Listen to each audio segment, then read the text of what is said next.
Assalamualaikum warahmatullahi wabarakatuh. Perkenalkan, nama saya Wibowo Erlangga, NIM A31121050. Nah, di sini saya akan membawakan materi yang berasal dari buku Asia Tenggara dalam kurun niaga 1450 sampai dengan 1680. Nah, kita langsung ke materinya. Yang pertama itu ada tanah di bawah angin. Nah, pada materi ini terdapat bagian penting, yaitu yang pertama, Asia Tenggara sebagai kesatuan fisik. Nah, tidak banyak kawasan penting di dunia ini yang terbentuk batas-batasannya karena alam. Contohnya Asia Tenggara ini. Nah, hal ini dapat dilihat dari penyatuan pelat Lautan Teduh dan Lautan Hindia. Sisi selatan dari Asia Tenggara ini merupakan lengkungan geologis yang luar biasa, atau katakanlah serangkaian lengkungan yang muncul ke permukaan oleh pelat yang menjorok ke Lautan Hindia. Kemudian yang kedua ada pengaturan masyarakat. Di bab ini hal yang penting itu yang pertama ada perangan. Nah, persepsi mengenai tanah hutan sebagai tidak habis-habisnya dan tenaga manusia sebagai langka, memastikan bahwa persaingan berlaku dalam penguasaan manusia. Seringkali persoalan statuslah yang menimbulkan pertempuran atau peperangan ini. Tapi sasaran nyata dari kedua pihak yang bertempur ialah saling berebut pengikut atau abdi, bukan wilayah. Kemudian yang kedua ada mobilisasi buruh. Mobilisasi buruh. Nah, di dalam ini terdapat perbudakan dan kewajiban. Di dalamnya lagi terdapat ada tiga faktor utama. Yang pertama, penguasaan tenaga kerja.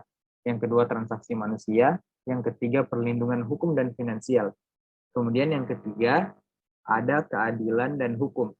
Nah, sumber-sumber hukum di Asia Tenggara tampaknya beragam.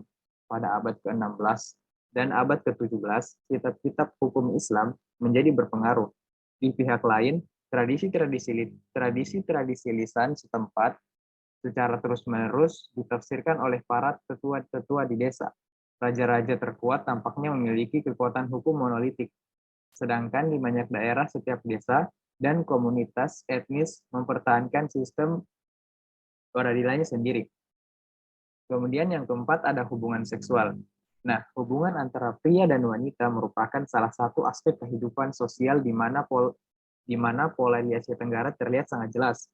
Bahkan, semakin kokohnya pengaruh Islam, Kristen, Buddha, dan Konfusianisme di wilayah masing-masing sama sekali tidak menghapuskan suatu pola yang bersama menyangkut otonomi dan kedudukan ekonomis kaum wanita yang relatif tinggi itu. Kemudian, yang kelima, ada perkawinan. Nah, pola perkawinan yang dominan ialah yang bersifat monogami, dengan perceraian yang relatif mudah bagi pria maupun wanita.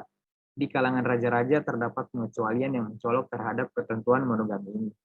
Kemudian yang keenam itu ada pengantin muda. Nah, jika di orang-orang Eropa berbicara tentang usia menikah di Asia Tenggara, mereka sangat terkejut betapa mudanya usia kedua pengantin tersebut. Kemudian yang ketujuh, yaitu kelahiran dan kesuburan. Nah, rendahnya tingkat kelahiran yang menandai Asia Tenggara pada abad ke-17 dan sebelumnya, tampaknya pertama sekali disebabkan oleh ketidakamanan dan tersebarnya peperangan dalam skala-skala kecil. Tapi, dalam keadaan aman sekalipun, mungkin terdapat pengekangan yang berani atas kelahiran dengan sengaja maupun karena terpaksa. Kemudian yang ke-8 ada peran wanita. Sudah jelas bahwa di Asia Tenggara pramodern, kaum wanita menikmati otonomi yang relatif tinggi di bidang ekonomi. Meskipun demikian, orang percaya begitu saja bahwa perbedaan ciri-ciri pria dan wanita merupakan suatu bagian fundamental dari dualisme kosmos. Kemudian yang kelima, maksud saya bab 5, ada peran keramaian dan dunia hiburan. Pada bab ini terdapat beberapa poin penting. Nah, yang pertama itu negara panggung.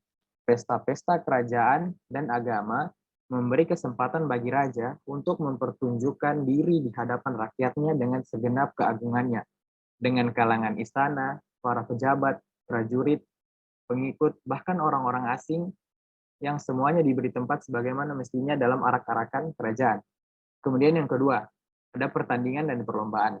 Nah, di antara acara-acara hiburan kerajaan yang diadakan dalam keadaan-keadaan demikian, tempat khusus diberikan untuk perlombaan hewan atau manusia. Nah, contohnya itu kayak sabung ayam dan perjudian. Kemudian, permainan rakyat. Kecenderungan masyarakat dalam pertandingan dan perlombaan membuat hal-hal tersebut terkonveksi menjadi permainan rakyat atau sudah sangat familiar sehingga dapat dimainkan oleh semua orang. Nah, contohnya itu seperti sabung ayam, judi, catur, dan lain-lain. Kemudian yang keempat itu ada teater, tari, musik. Nah, bagi kalangan pengunjung dari Eropa, orang-orang Asia kelihatannya selalu menyanyi, menari, dan mementas. Utasan dari pengunjung yang penting-penting secara tetap dihibur dengan tarian atau sandiwara di istana. Nah, kemudian yang kelima, kemampuan baca. Maksud saya yang kelima, kemampuan baca, tulis yang luas. Nah, para pengunjung yang awalnya dari Eropa ke Asia Tenggara sangat terpukau oleh tingginya tingkat kemampuan baca, tulis yang mereka jumpai di sana. Bukti-buktinya mereka sangat banyak dan kuat justru di bagian-bagian Asia Tenggara yang dianggap orang Eropa itu sangat terbelakang, contohnya seperti Filipina. Nah, yang keenam, ada bahan-bahan tulisan. Sebelum abad ke-16, sebagian besar tulisan di daerah-daerah yang berada di bawah pengaruh India tampaknya telah dibuat pada potongan-potongan daun lontar, seperti di India, dan di tempat-tempat lain pada bilah-bilah bambu yang panjang, seperti di Cina, sebelum berkembangnya kertas. Nah, kemudian yang terakhir, ada kesastraan lisan dan tertulis. Meskipun menulis digunakan untuk tujuan-tujuan praktis maupun tujuan-tujuan suci, sebagian besar orang menghadapi kesastraan tidak dengan membacanya, melainkan dengan menyanyikannya atau mendengarkan nyanyiannya. Ada juga karya-karya prosa, terutama yang berbicara tentang soal-soal hukum dan keagamaan, serta beberapa di antaranya dipandang sebagai kesastraan oleh generasi-generasi berikutnya. Mungkin itu saja yang bisa saya sampaikan pada kesempatan kali ini. Lebih dan kurangnya saya mohon maaf. Wabillahi taufiq wal hidayah. Wassalamualaikum warahmatullahi wabarakatuh.